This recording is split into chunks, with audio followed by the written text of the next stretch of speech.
Good evening, everyone. Greetings to Nairobi. I want to say a few words about the void in German collections. When I say void, it does not mean at the same moment, in the first place, lack of information. When I say void, I'm speaking more generally about something that isn't there, something that is lacking, something that should be there, and something that is visible and striking through its absence. So when I go to a German collection of an ethnographic collection, I feel uncomfortable and I feel doubt in the air, and I feel a lot of uneasiness, and I'm wondering why and where this uneasiness comes from.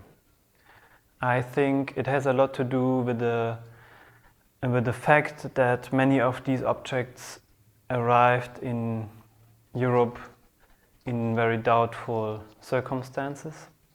It has a lot to do with the fact that today in these museums there is almost no knowledge about them. There is no knowledge about how they arrived exactly, and there is also almost no knowledge about what these objects are, what they represented, how they were used. And there is also no knowledge at all about the culture where they come from. And in many cases there is some knowledge about the recent steps, the recent moments, let's say from the arrival in Europe when they changed owners. There is some documentation in the books, but even in these cases this information is up until now in many cases not published, it's not communicated well. And if there is knowledge about circumstances where the museums or the collections know that there is a doubtful, criminal, illegal surrounding, even in these cases it's not communicated. So there is many layers of silence, misinformation, non-communication that surrounds these objects. And I think one can feel it. There is this feeling and there is also the facts. So if you look a little bit, for example, at our partner museum in Cologne, there is around 80 objects from Kenya in their collection, and not a single object is on display. So we are talking about 95% of the objects who are always stored in storerooms, and they are non-accessible for the public. There is a small number of people who do the conservation. There's a small number of curators and custodians who can access. But what strikes me is that this feels like a dead end of a road. You know, when the car arrives in the dead end of a road, suddenly you are stopping the car and you realize that this is a dead end. And in this case, we are not talking about one car or one situation or one driver. This is so many cases. This is so many objects. This is so many histories. And suddenly the driver of the car realizes it's not his car, that the car is stolen, or it came from other doubtful circumstances, and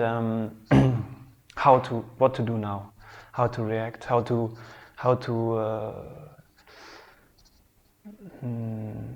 find a good way in which we communicate openly about the situation, in which we have solutions for everybody that feel correct and right, how to be open about the situation, and how to find a good way to turn this car around, communicate to everybody involved, find the rightful owners.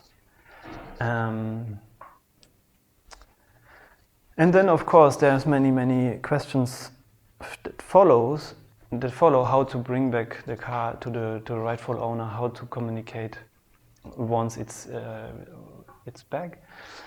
But what I think is that before we look into many details and many object histories, it is good to see that the situation is critical, and it's good to say that the situation needs to change, and we as artists and you as a public and all the other people involved in this situation, in this moment now today, can change something by keeping the discussion awake, because we have to say also that this restitution debate and the discussion about repatriation is not new. It started right after the independence in many African countries, and in the 70s there was already a huge discussion going on, and that somehow was made silent or became silent, and now it's up to us as a public and as artists and as researchers and as scientists, as politicians, to be awake. And yeah, I hope that this project, where we are working on right now with the National Museums of Kenya and with the Nest, and with other partners in Germany, can be one step into this direction. Thank you.